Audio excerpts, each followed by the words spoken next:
کئی صدیوں سے بحر روم کے تمام ملکوں پر روم کی عالمگیر طاقتوں کا رندہ چل چل کر ان کی تمام امتیازی خصوصیات مٹاتا جا رہا تھا۔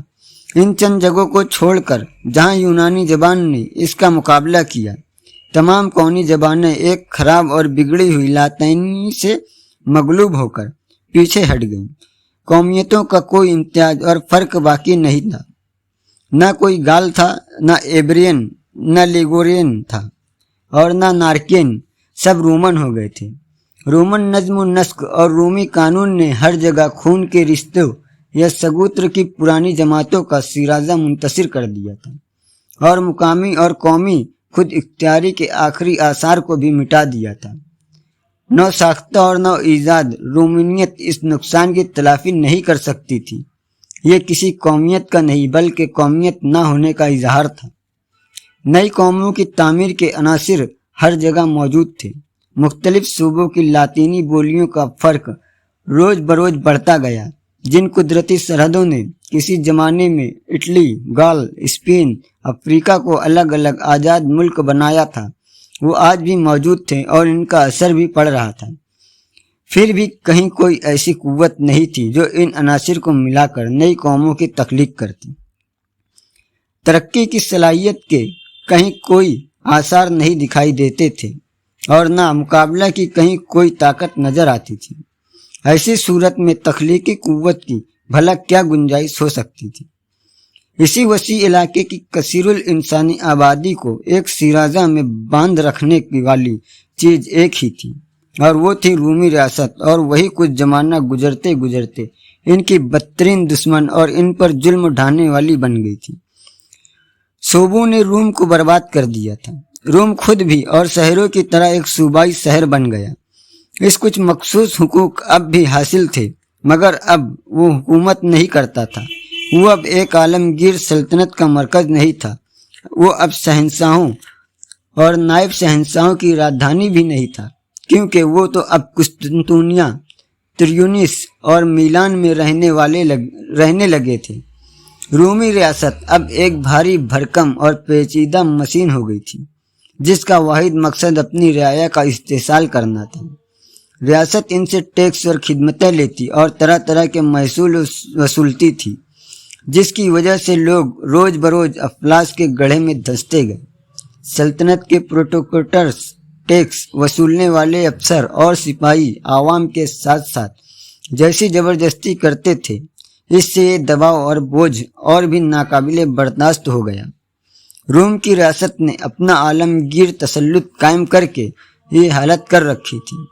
اس کے قائم رہنے کے جواز یہ بتلایا جاتا تھا کہ ملک میں امن و امان قائم رکھنے اور ملک کو باہر کے بربریوں کے حملوں سے بچانے کے لیے اس کو ضرورت ہے، لیکن اس نظام اور امن و امان بدترین بدنظمی اور بدامنی سے بھی بدتر تھا، اور جن بربر لوگوں سے ریاست اپنے شہریوں کو بچانے کا دعویٰ کرتی تھی، ان کو انہی شہریوں نے اپنا نجات دہندہ سمجھا اور ان کا خیر مقدم کیا۔ سماجی حالات بھی کم خراب نہیں تھے۔ ریپبلک کے آخری برسوں میں ہی رومی حکومت کی بنیاد مفتوحہ صوبوں کی بدترین استحصال پر تھی۔ شہنشاہوں نے اس استحصال کو ختم نہیں کیا تھا، بلکہ الٹے اس سے منظم اور باقاعدہ کر دیا۔ جتنا زیادہ سلطنت کا زوال ہوتا گیا، اتنا ہی زیادہ ٹیکس اور جبری خدمتیں بڑھتی گئی، اور سرکاری افسر اتنا ہی زیادہ بے شرمی کے ساتھ لوگوں کو لوٹنے اور ستانے لگے۔ تجارت اور صنعت سے رومیوں کو کبھی کوئی تعلق نہیں تھا۔ وہ تو پوری کی پوری قوموں پر حکم چلایا کرتے تھے۔ وہ صرف سود خوری میں اپنے پہلے اور بعد کے سبھی لوگوں سے بڑھے ہوئے تھے۔ تھوڑی بہت تجارت جو تھی اور جس نے کچھ دنوں تک کسی طرح اپنے آپ کو قائم رکھا تھا، وہ سرکاری لوٹ کھسوٹ کی بدولت برباد ہو رہی تھی۔ جو کچھ بچ رہی تھی وہ سلطنت کے مشرقی یعنی یونانی حصے میں تھا، لیکن وہ ہمارے موجودہ مطالعے کے دائرے سے باہر ہے۔ افلاس عام تھا، تجارت، دستکاری، فنون اور آبادی کا زوال ہو رہا تھا۔ شہر انحطاط پذیر تھے، زراعت میں بھی تنزل ہو رہا تھا اور وہ نیچے درجے پر پہنچ چکی تھی۔ رومیوں کے عالمگیر تسلط کا آخری نتیجہ یہی تھا۔ قدیم زمانے میں ہر جگہ پیداوار کی سب سے اہم اور فیصلہ کن ساخ زراعت تھی۔ اس کی اہمیت اب پہلے سے کہیں زیادہ بڑھ گئی۔ اٹلی میں بڑی بڑی جاگیروں کو جو ریپبلک کے خاتمے کے زمانے سے تقریباً سارے علاقے پر چھائی ہوئی تھی، دو طرح سے استعمال کیا جاتا تھا۔ ایک تو چراگاہ کے طور پر، جس پر سے آبادی کو ہٹا کر بھیڑیں اور بیل پالنے جانے لگے تھے، جن کی دیکھ بھال کے لیے بہت تھوڑے سے غلاموں کی ضرورت تھی، اور یا ایسی جاگیروں کے طور پر جن پر بہت سے غلام کی مدد سے بڑے پیمانے پر باغبانی کی جاتی تھی۔ ان کی پیداوار کچھ تو مالکوں کے اپنے عیش و آرام کی ضرورت پوری کرنے کے کام آتی تھی، اور کچھ شہریوں کی بازاروں میں فروخت کی جاتی تھی۔ بڑی بڑی چراگاہوں کو قائم رکھا گیا تھا اور کسی حد تک بڑھایا بھی گیا تھا، لیکن مالکوں کے افلاس اور شہروں کے زوال کی بدولت یہ جاگیریں اور باغبانیاں بھی تباہی کا شکار ہو گئی۔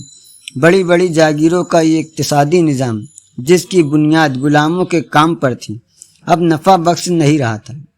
لیکن اس زمانے میں بڑے پیمانے پر کھیتی کا کام کرنے کی یہی ایک ممکن صورت تھی۔ چھوٹے پیمانے کی کھیتی ہی ایک بار پھر اس کی تنہا نفع بخش صورت رہ گئی۔ ایک کے بعد دیگرے بڑی بڑی کھیتیاں چھوٹے چھوٹے ٹکڑوں میں تقسیم کر دی گئی اور انہیں موروثی اسامیوں کے ہاتھوں پٹے پر دے دیا گیا، جو ایک مقررہ رقم ادا کرتے تھے، یا پریٹرسٹ کے سپرد کر دیا گیا، جو اسامی نہیں بلکہ زراعت کے منیجر ہوا کرتے تھے، اور جنہیں اپنے کام کے لیے 6 میں سے صرف 1 یا 9 میں صرف 1 حصہ ملتا تھا۔ لیکن زیادہ تر یہ چھوٹے چھوٹے کتا کلونی کو دیے جاتے تھے، جو سالانہ ایک مقررہ رقم ادا کرتے تھے۔ وہ زمین سے وابستہ ہوتے تھے اور انہیں ان قطعات کے ساتھ ہی فروخت کیا جا سکتا تھا۔ یہ لوگ غلام نہیں تھے، لیکن وہ آزاد بھی نہیں تھے۔ وہ آزاد شہریوں سے شادی بیاہ نہیں کر سکتے تھے۔ ان کے آپس کی شادی نہیں سمجھی جاتی تھی، بلکہ جیسا کہ غلاموں میں ہوتا تھا، اس کی حیثیت محض داستہ گیری کی تھی۔ وہ ازمین وسطیٰ کے زرعی غلام